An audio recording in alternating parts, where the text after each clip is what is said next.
नमस्कार दोस्तों, मैं आशीष रनौत आप सभी का स्वागत करता हूं हमारे official YouTube channel APC academy पर।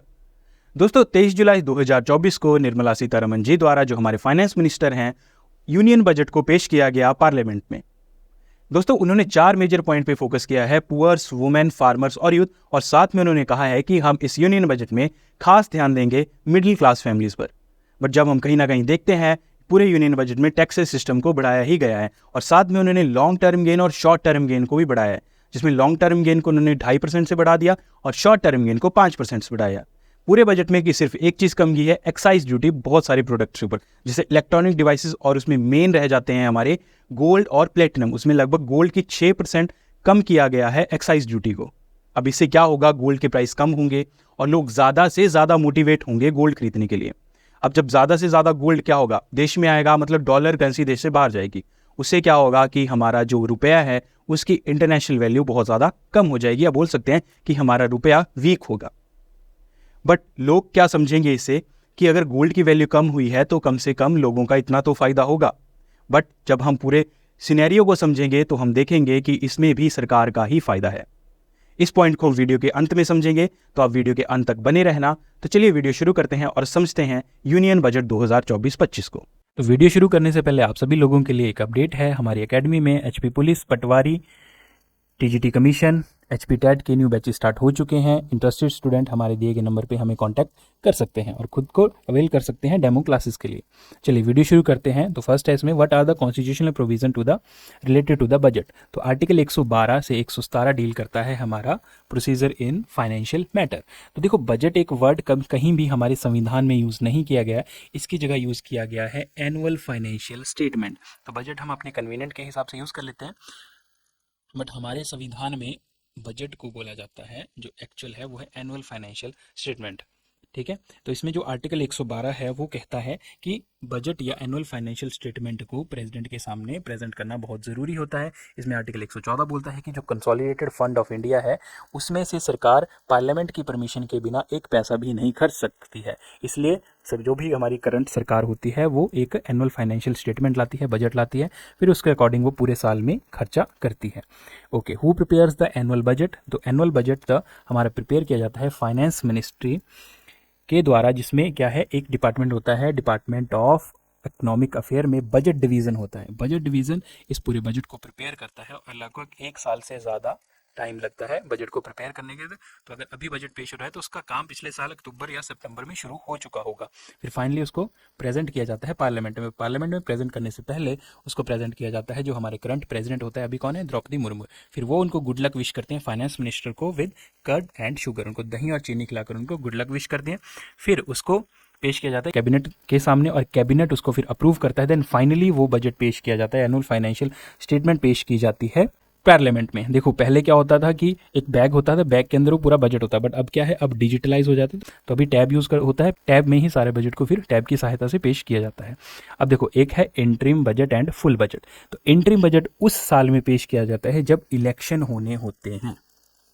ठीक है, जब इलेक्शन, जैसे अभी 2024 में इलेक्शन हुए थे, ठीक है, तो फेब में निर्मला सीतारमण जी द्वारा एक इंटरिम बजट पेश किया गया। अभी इलेक्शन हुए थे, इलेक्शन से पहले बीजेपी की सरकार थी और इलेक्शन के बाद भी बीजेपी सरकार आई, तो इसलिए फिर उन्होंने फिर से जुलाई 23 को फुल बजट पेश किया। तो इंटरिम बजट में क्या होता है कि जब तक नए बजट नहीं आ जाता है, इलेक्शन का रिजल्ट नहीं आ जाता, तो तब तक सरकार ने जो खर्चे करने होते हैं वो इंटरिम बजट में होते हैं, और इसको क्या बोलता है, ट्रांजिशनल, थोड़े टाइम के लिए होते हैं, और इसमें इलेक्शन कमीशन की कुछ रिस्ट्रिक्शन भी होती हैं।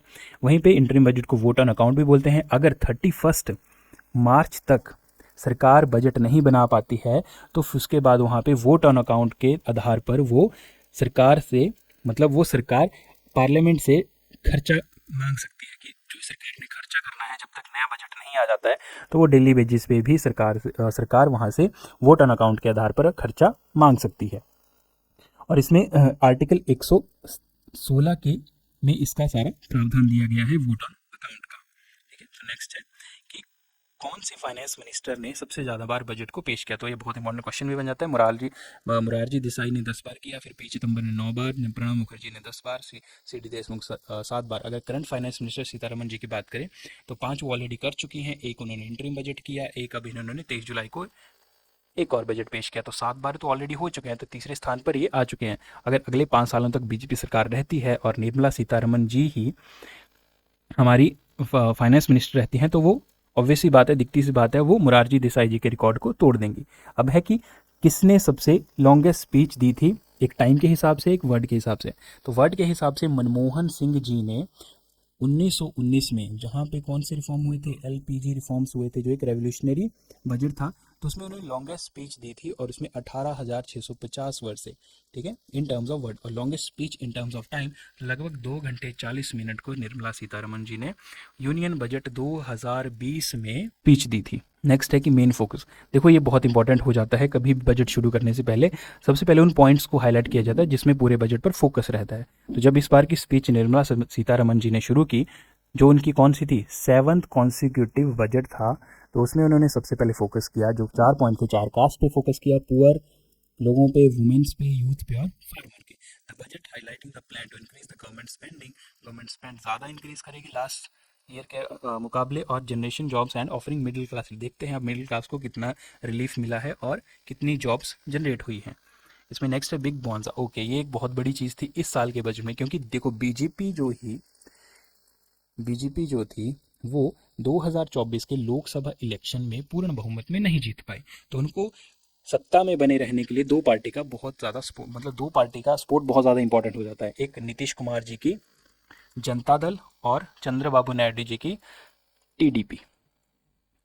तो ये आंध्र प्रदेश के और ये बिहार के। तो आंध्र प्रदेश और बिहार को स्पेशल एड दी गई इस बजट में, बिहार को दी गई 26,000 करोड़ की। अच्छा, 26,000 करोड़ की एड तो दे दी गई, बट बिहार की क्या मांग थी, उनको चाहिए था स्पेशल कैटेगरी स्टेटस। हालांकि सरकार ने इसको तो नहीं माना, बट उनको बैकडोर से 26,000 करोड़ दे दिए।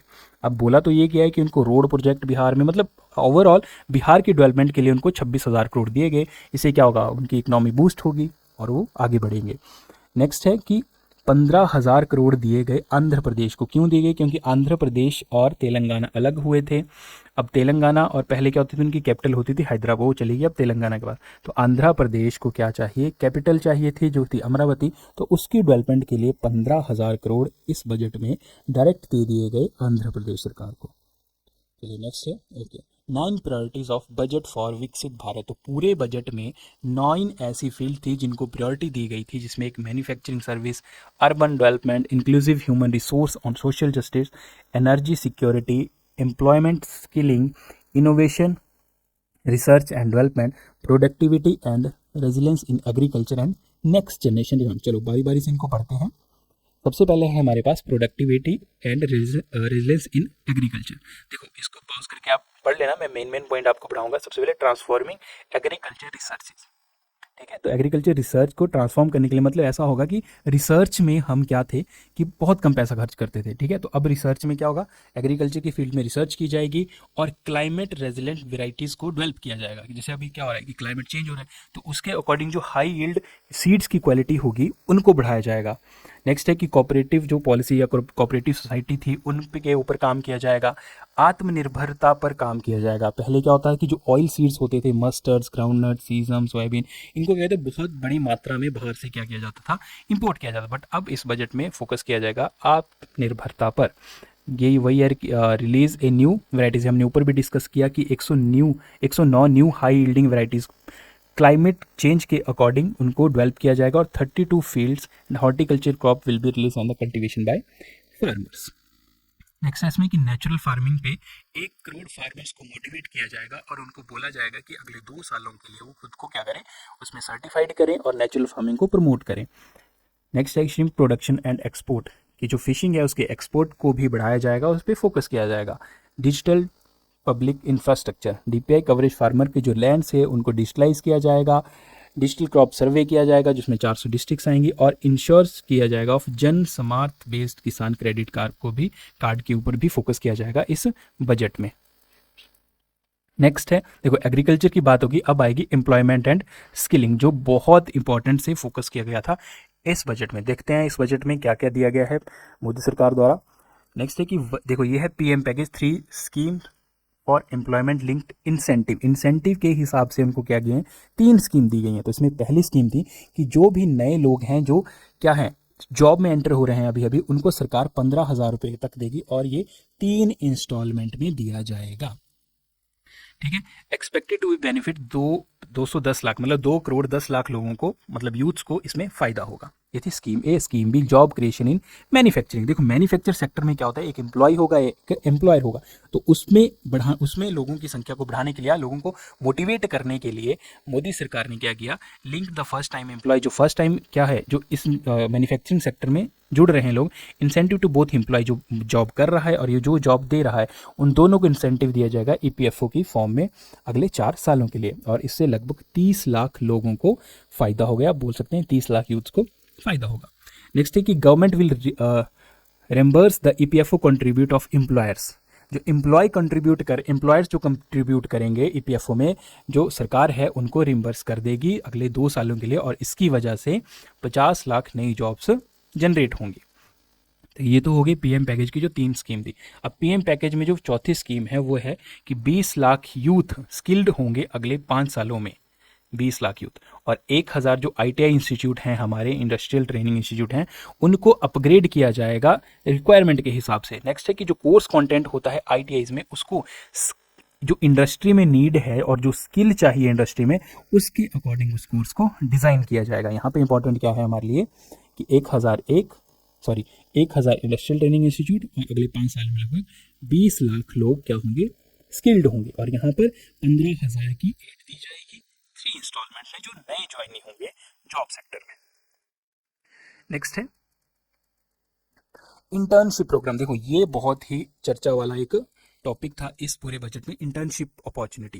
देखो लोग क्या होते हैं, लोग ग्रेजुएट हो जाते हैं, फिर उनको इंटर्नशिप प्रोग्राम, तो अगर कॉलेज ने प्रोवाइड करवा दिया तब तो ठीक है, नहीं तो वो लोग क्या करते थे, कहीं इस कंपनी में चले जाते थे, वहाँ पे उनका क्या एक हिसाब से बोल सकते हैं कि शोषण किया जाता था। बट इसमें क्या होगा अब कि एक स्कीम निकाली है सरकार ने कि अपॉर्चुनिटी इन 500, जो इंडिया की टॉप 500 कंपनीज हैं, उसमें लगभग अगले 5 सालों में 1 करोड़ लोगों को इंटर्नशिप प्रोग्राम का क्या दिया जाएगा, एक सुविधा दी जाएगी, और उसमें मतलब वो वहाँ उन कंपनीज में इंटर्नशिप कर सकते हैं, और उनको सरकार 5,000 रुपये पर मंथ देगी, और वन टाइम एड देगी 6,000 रुपया अगले 5 सालों के लिए।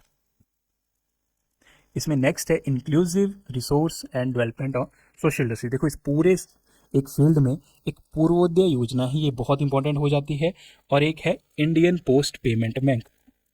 इसमें क्या है कि पूर्वोदय, जैसे बिहार झारखंड, जो पूर्वांचल या पूर्वांचल तो लोग यूपी बिहार कहा जाता है, जो पूर्व की साइड, ईस्ट की साइड जो भी हैं, बिहार झारखंड वेस्ट बंगाल उड़ीसा आंध्र प्रदेश, इनमें क्या किया जाएगा, एक ओवरऑल डेवलपमेंट की जाएगी, और अमृतसर कोलकाता इंडस्ट्रियल कॉरिडोर बनाया जाएगा, और इसमें डेवलपमेंट की जाएगी इंडस्ट्रियल नोड एट गया बिहार में, गया इसके थ्रू एक इंडस्ट्रियलाइज के हिसाब से डेवलप होगा। Allocation more than 3 lakh crore महिलाओं और लड़कियों के लिए 3 लाख करोड़ अलॉट हुआ है। नेक्स्ट है कि एक नई स्कीम चलाई गई है ट्राइबल लोगों के लिए, इसमें 63,000 विलेज ओवर 5 करोड़ ट्राइबल लोगों को फायदा होगा। इस योजना का नाम है प्रधानमंत्री जनजित्या उन्नत ग्राम अभियान।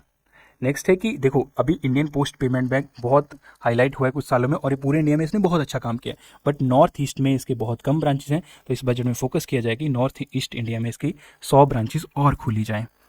नेक्स्ट है मैन्युफैक्चरिंग सर्विस। देखो मैन्युफैक्चरिंग एंड सर्विस में पूरे इस फील्ड में फोकस किया गया है 2 चीज़ों के ऊपर, एक MSME, medium small micro enterprises, and जो मुद्रा लोन है, ये एक बहुत इंपॉर्टेंट पॉइंट हो जाएगा एग्जामिनेशन पॉइंट ऑफ व्यू से, कि मुद्रा लोन जो है उसकी लिमिट बढ़ा दी गई है 10 लाख से 20 लाख। ठीक है, पहले 10 लाख होती थी किस कैटेगरी के अंदर, तरुण कैटेगरी के अंदर, उसकी लिमिट को बढ़ा दिया गया है 10 लाख से 20 लाख। इसमें नेक्स्ट है अर्बन डेवलपमेंट। देखो अर्बन डेवलपमेंट क्या है कि जो हमारे डेवलप्ड एरिया होते हैं, डेवलप सिटीज़ होते हैं, उसकी डेवलपमेंट के लिए क्या काम किए गए हैं। देखो वहाँ पे शहर में लोग आ जाते हैं, सबसे बड़ी दिक्कत होती है घर की, रहने की। ठीक है, तो स्टैंप ड्यूटी को कम किया गया है, और सेंट्रल सरकार द्वारा मोटिवेट किया जाएगा स्टेट गवर्नमेंट को कि स्टैंप ड्यूटी को कम किया जाए, खासकर तब जब वो प्रॉपर्टी किसके नाम हो, किसी महिला के नाम हो।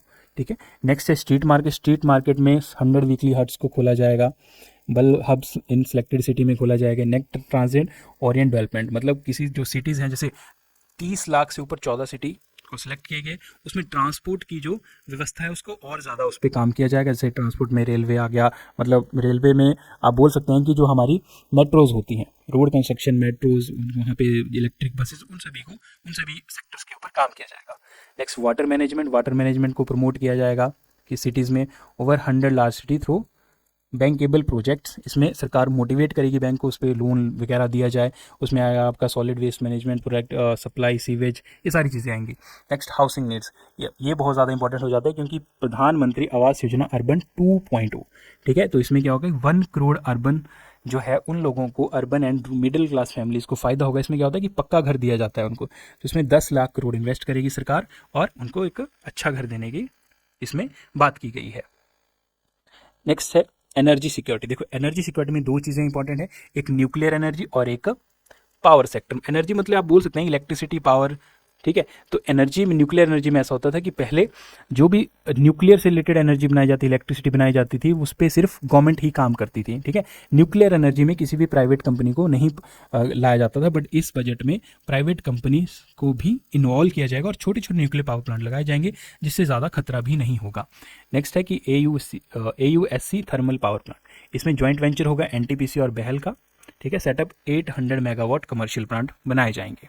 तो नेक्स्ट है PM सूर्य घर मुफ्त बिजली योजना। देखो जिन लोगों ने अपने घर में सोलर पावर प्लांट लगा रखे हैं, ठीक है, तो लगभग उसके अकॉर्डिंग लोगों को क्या मिलेगी, 300 यूनिट बिजली फ्री मिलेगा और इसमें लगभग 1 करोड़ लोगों को फ़ायदा होगा और ऑलरेडी 1.28 करोड़ लोगों ने रजिस्ट्रेशन कर लिया है इसमें, ठीक है। नेक्स्ट है इंफ्रास्ट्रक्चर। इंफ्रास्ट्रक्चर भी एक काफ़ी अच्छा सेक्टर रहा इस बार, मतलब काफ़ी अच्छी एड दी गई इंफ्रास्ट्रक्चर सेक्टर को भी इस साल बजट में। देखो प्रोविजन ऑफ 11,11,111 करोड़, जो कितना है 3.4 ऑफ द जीडीपी का 3.4% सिर्फ इंफ्रास्ट्रक्चर को दिया गया। कोर इंफ्रास्ट्रक्चर जो होगा इसमें रोड कंस्ट्रक्शन, ये सारी चीज़ें आ जाएंगी। और 1.5 लाख करोड़ दिया गया स्टेट गवर्नमेंट्स को या स्टेट्स को विदाउट एनी इंटरेस्ट, या जिन पे बहुत कम इंटरेस्ट होगा, और वो क्या होगा, लॉन्ग टर्म। देखो as long term interest free loan, long term के लिए दिया जाएगा और इसमें बहुत ही कम या ना बराबर इंटरेस्ट होगा, ठीक है। और फेज 4 प्रधानमंत्री ग्राम सड़क योजना, इसके तहत गाँवों को पक्के रास्तों से या पक्की सड़कों से शहरों से जोड़ा जाता है या मेन रोड से जोड़ा जाता है। तो इसमें all weather connectivity to 25,000 rural habitation को दी जाएगी। ये फेज़ 4 है प्रधानमंत्री ग्राम सड़क योजना का। इसमें यहाँ पे एक चीज़ और इम्पॉर्टेंट है कि असिस्टेंट फॉर फ्लड मैनेजमेंट। देखो असम वगैरह में काफ़ी ज़्यादा फ्लड आता है, सिक्किम, उत्तराखंड, तो इनको फ्लड मैनेजमेंट से रिलेटेड इसमें इन स्टेट्स में काम किया जाएगा, जिसमें वो फ्लड मैनेजमेंट पे काम करेगी। Assistant for reconstruction and rehabilitation in Himachal Pradesh. देखो लास्ट ईयर हिमाचल में बहुत ज़्यादा फ्लड आया था, उसकी वजह से क्या हुआ था, बहुत ज़्यादा रोड गिर गए थे, लोगों के घर गिर गए थे, मतलब वो बाढ़ में बह गए थे। तो उसके लिए हिमाचल प्रदेश को एक असिस्टेंट या बोल सकते हैं स्पेशल एड दी जाएगी। नेक्स्ट है इनोवेशन एंड रिसर्च। देखो इसमें एक चीज़ इंपॉर्टेंट है कि स्पेस इकोनॉमी, आप पॉज करके पूरा पढ़ लेना। स्पेस इकोनॉमी में venture of capital 1000 crore setup किया जाएगा, जिसमें स्पेस से रिलेटेड फील्ड में काम किया जाएगा, उसको बूस्टअप किया जाएगा। नेक्स्ट है नेक्स्ट जनरेशन रिफॉर्म्स। देखो नेक्स्ट जनरेशन रिफॉर्म यह है लास्ट सेक्टर। अब इसमें क्या है कि अभी तक क्या होता था कि जो हमारी लैंड सिस्टम है, तो लैंड सिस्टम जो कागजों में जो हमारी लैंड है, ठीक है, कागजों में बता दी गई, तो एक वो बहुत ही एक अच्छे प्रॉपर वे में नहीं मेंटेन्ड है, ठीक है। अगर किसी को अपना लैंड का रिकॉर्ड निकालना है तो पता नहीं कौन कौन से वो डिपार्टमेंट जाएगा, फिर वहाँ पे उन बहुत बड़े बड़े पुराने रजिस्टर को देखेगा, तो उससे बहुत वो टाइम कंज्यूमिंग और इरिटेटिंग होता है, ठीक है। तो उस पर काम किया जाएगा, उस सभी को क्या किया जाएगा, डिजिटलाइज किया जाएगा और linkage to the farmer registries, उनको फार्मर रजिस्ट्री के साथ लिंक किया जाएगा। तो मेन इसमें यही है कि जो हमारे रूरल और अर्बन लैंड रिलेटेड एक्शन है उनमें मेन ये है कि उनको डिजिटलाइज किया जाएगा, ठीक है। तो ये हमारी नेक्स्ट जनरेशन रिफॉर्म रहेगा। इसमें नेक्स्ट है ओके, ये आप पॉज करके पढ़ लेना कि कौन से सेक्टर में पहले कितना इन्वेस्ट होता था, अब कितना इन्वेस्ट हो रहा है। 2024-25 का जो फाइनेंशियल है 23-24 मतलब लास्ट से कंपेयर किया गया। जैसे मनरेगा में पहले 60,000 करोड़ होता था और अब है 86,000 करोड़, तो आप ये पूरा एक बार पढ़ लेना, ठीक है। जैसे सोलर पावर में पहले होता था 4,970 और अब सीधा 10,000 करोड़ इन्वेस्ट किया जाएगा, मतलब इसके ऊपर काम किया जाएगा। हमारे लिए मेन है ये चेंज इन कस्टम ड्यूटी और एंड बेनिफिशियरी। देखो 3 more cancer medicine from custom duty, 3 जो कैंसर मेडिसिन उसको कस्टम ड्यूटी से हटाया गया है, फुली एक्सम्प्ट, पूरा हटा दिया उन पे कस्टम ड्यूटी, और इससे क्या होगा कि वो और ज़्यादा सस्ती हो जाएंगी। 15% on mobile phone, mobile industry को इससे बूस्ट मिलेगा, मोबाइल और ज़्यादा सस्ते होंगे, इलेक्ट्रॉनिक चीज़ें। Reduce custom duty on gold, and ये बहुत इंपॉर्टेंट चीज़ है, 6% गोल्ड और 6.4% ऑन प्लेटिनम। देखो जब ये बजट आया, अभी 3-4 दिन हो चुके हैं बजट आए हुए, तो 6% कस्टम ड्यूटी हटाई है, तो उसकी वजह से सोना सीधा ही 72-74,000 से आ गया है 62-64,000 पर 10 ग्राम। सीधा 10,000 की गिरावट आई है सोने के प्राइस में, ठीक है। तो आप समझ सकते हैं कि कितना फ़र्क पड़ता है चीज़ों का बजट के ऊपर। Shrimp two and fish 3 to 5%, इसको बढ़ाने के लिए एक्सम ड्यूटी को कम किया गया है, एक्साइज ड्यूटी को, फिशिंग को। Except more capital goods manufacture, solar cell या पैनल की जितने भी इंस्ट्रूमेंट आते थे उनकी कस्टम ड्यूटी को कम किया गया है to support energy transition. 25 critical minerals जो हैं उनकी, वो आप फुल डिटेल में निकाल सकते हैं गूगल करके, जो 25 जो क्रिटिकल मिनरल हैं उनकी कस्टम ड्यूटी को कम किया गया है। ठीक है, ओके।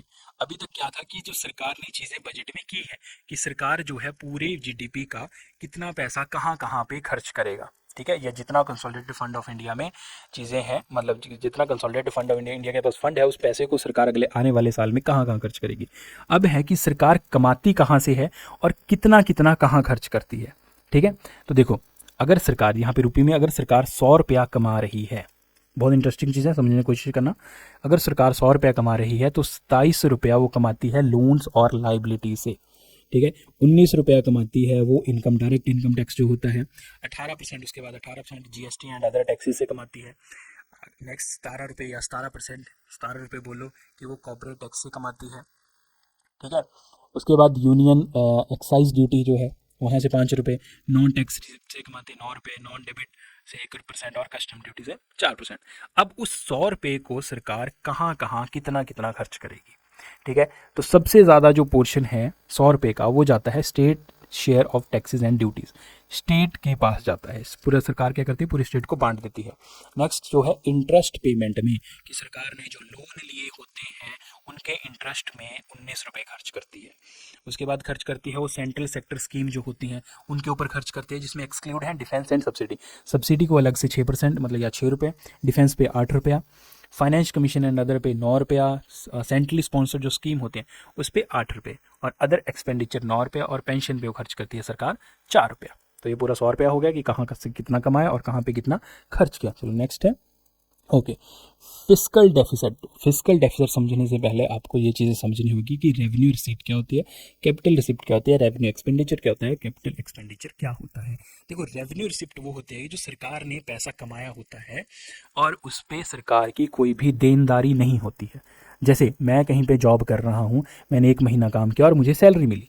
अब वो सैलरी टोटली क्या है कि मेरी है, और मेरे को उसके ऊपर किसी को कुछ एक्स्ट्रा नहीं देना है। कि मुझे अगर किसी ने सैलरी दी तो मुझे क्या है, मुझे उस पर ऊपर कुछ नहीं देना, वो टोटली मेरी है। ठीक है, तो वो होती है रेवेन्यू रिसिप्ट। ठीक है, इस साल की रेवेन्यू रिसिप्ट सरकार ने अनुमान लगाया है 31.3 लाख करोड़ होगी।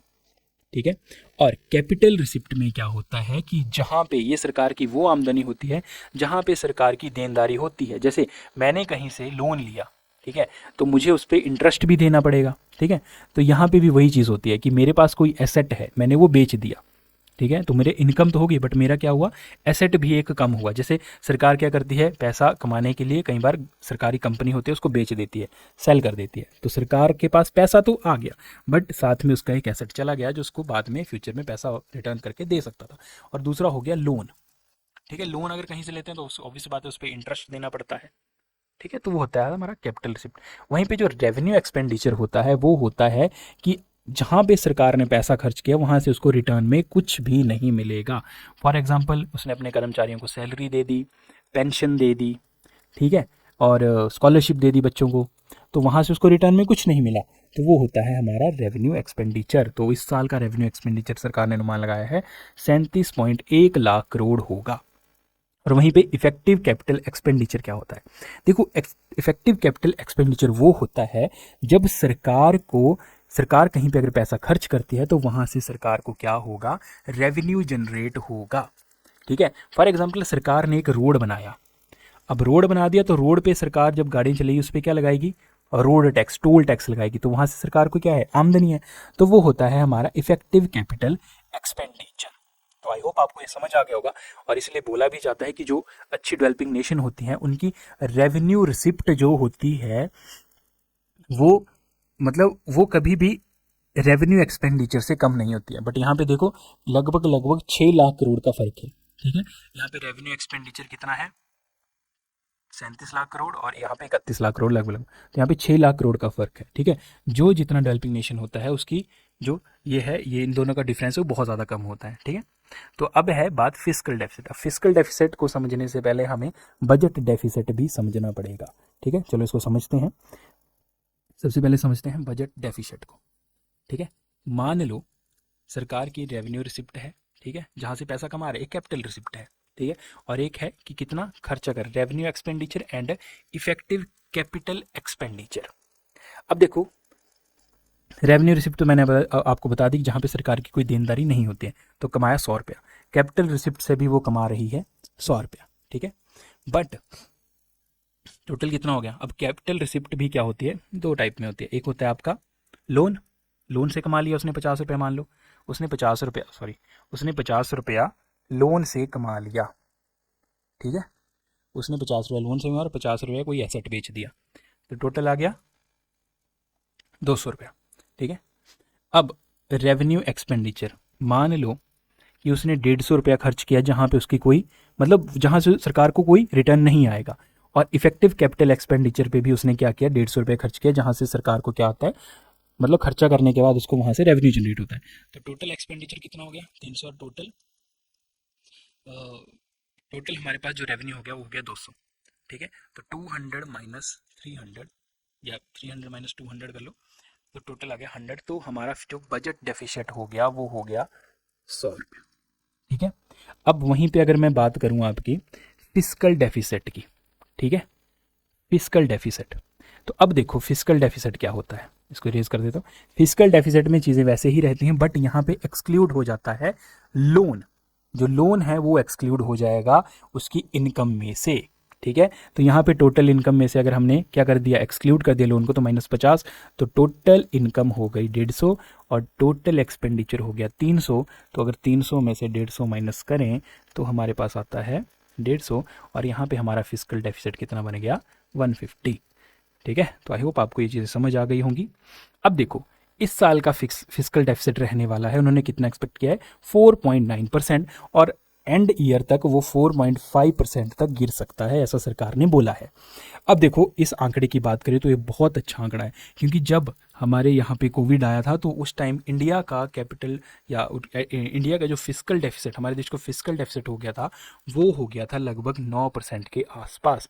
अब क्या हुआ उस टाइम, सरकार को क्या करना पड़ा, बहुत ज़्यादा लोन लेना पड़ा बाहर से, क्योंकि सारे इनकम के सोर्स सरकार के बंद हो गए थे, ठीक है। आपको पता है कोविड के टाइम क्या हुआ था, तो उस टाइम वो 9% होगा, और तब से लगातार ये कम ही हो रहा है, ठीक है। तो अगर 4.9% बता रहे हैं तो एक बहुत अच्छी बात है। आई होप तो आपको ये चीज़ें बहुत अच्छे से समझ आ गई, रेवेन्यू रिसिप्ट क्या होता है, कैपिटल रिसिप्ट क्या होता है, ठीक है। चलो नेक्स्ट आगे चलते हैं। अब आता है डायरेक्ट टैक्स प्रपोजल, कि टैक्स कैसे कैसे लगेगा लोगों के ऊपर। देखो सबसे पहले शॉर्ट टर्म गेन, मतलब आप कोई एसेट खरीदते हैं, जैसे आपने कोई शेयर बाजार में आपने क्या कर दिया, कोई शेयर खरीदे, ठीक है। अब ये शॉर्ट टर्म मतलब एक साल के अंदर अंदर अगर आपने उसको बेच दिया तो आपको 20% का टैक्स देना पड़ेगा। पहले कितना था, ये 15% से डायरेक्ट इसको कितना कर दिया गया, 20% कर दिया। मतलब सरकार कहीं ना कहीं क्या करती चाहती है, मैंने आपको वीडियो के शुरू में बताया था कि सरकार चाहती है कि हम शेयर मार्केट में निवेश ना करें या कम से कम करें। और लॉन्ग टर्म गेन मतलब अगर कोई आपने शेयर खरीद के रखा है 1 साल से ऊपर तक, तो उसमें आपको इनकम गेन या लॉन्ग टर्म गेन टैक्स देना पड़ेगा 12.5%, जो था पहले 10%, इस साल 2.5% से उसको इंक्रीज कर दिया है, ठीक है। अब नेक्स्ट है इसमें अबॉलिश एंजल टैक्स। देखो ये एक मतलब जो इन्वेस्टर होते हैं उनके लिए एक अच्छी बात है, ठीक है, उनके लिए एक बहुत अच्छी बात है कि एंजल टैक्स को उन्होंने क्या कर दिया है, अबॉलिश कर दिया। अब एंजल टैक्स क्या होता है कि मान लो एक ए नाम का कोई बंदा है, उस पर पास कोई आइडिया है, एक्स नाम का आइडिया है, उसने उसको क्या करना है, उस पर बिजनेस स्टार्ट करना है या स्टार्टअप करना है उसने, ठीक है। तो अगर उसके पास पैसा है तब तो ठीक है, वो कर लेगा। मतलब बहुत सारे लोगों के पास क्या होता है, बहुत सारा पैसा चाहिए होता है स्टार्टअप या बिजनेस शुरू करने के लिए, तो वहाँ पे काम आते हैं इन्वेस्टर जो इन्वेस्ट करते हैं किसी के बिजनेस आइडिया में। तो पहले सरकार उनके ऊपर क्या लगाती थी, एंजल टैक्स लगाती थी, कि अगर किसी ने 100 रुपये किसी कहीं जगह इन्वेस्ट किया, किसी स्टार्टअप में इन्वेस्ट किया, तो कुछ ना कुछ एंजल टैक्स के नाम पर सरकार को जाता था उसमें से। बट अब सरकार ने उसको क्या कर दिया, टोटली अबॉलिश कर दिया है। सेकेंड जो एक मेजर न्यूज़ है इसमें कि कॉर्पोरेट टैक्स को फॉरेन कंपनीज के लिए 40% से 35% कर दिया गया है, मतलब 5% की कमी कर दी गई है। तो सरकार चाहती है कि बाहर से और कंपनियां आएँ, ठीक है। और नेक्स्ट है टैक्स स्लैब, कि अगर आप 0 से 3 लाख रुपए के बीच में कमा रहे हैं तो आपको कोई टैक्स नहीं देना पड़ेगा। अगर आप 3 से 7 लाख रुपए के बीच में कमा रहे हैं तो आपको 5% टैक्स देना पड़ेगा। 7 से 10 लाख रुपए में कमा रहे हैं तो 10%। बट ऐसा नहीं है कि पूरा 10 लाख पे पूरा 10% टैक्स लगेगा। मान लो आप 10 लाख रुपए कमा रहे हैं, ठीक है, तो 0 से 3 लाख की जो आपकी मनी होगी, पैसा होगा, उस पर कोई टैक्स नहीं लगेगा। और 3 के बाद कितना आ गया, 3 से 7 के बीच में, 3 से 7 के बीच में, मतलब कितना गया 4 लाख, जो आपने अगला 4 लाख जो कमाया उस पर 5% टैक्स देना होगा। और 7 के बाद कितना बचा, 8, 9, 10, मतलब 3 लाख जो एक्स्ट्रा आपने कमाया उसके बाद कमाया, उस पर ही सिर्फ आपको 10% टैक्स देना पड़ेगा। ठीक है, तो ऐसे ही टैक्सेशन सिस्टम चलता है। Standard deduction for salaried employ increase from 50,000 to 75,000।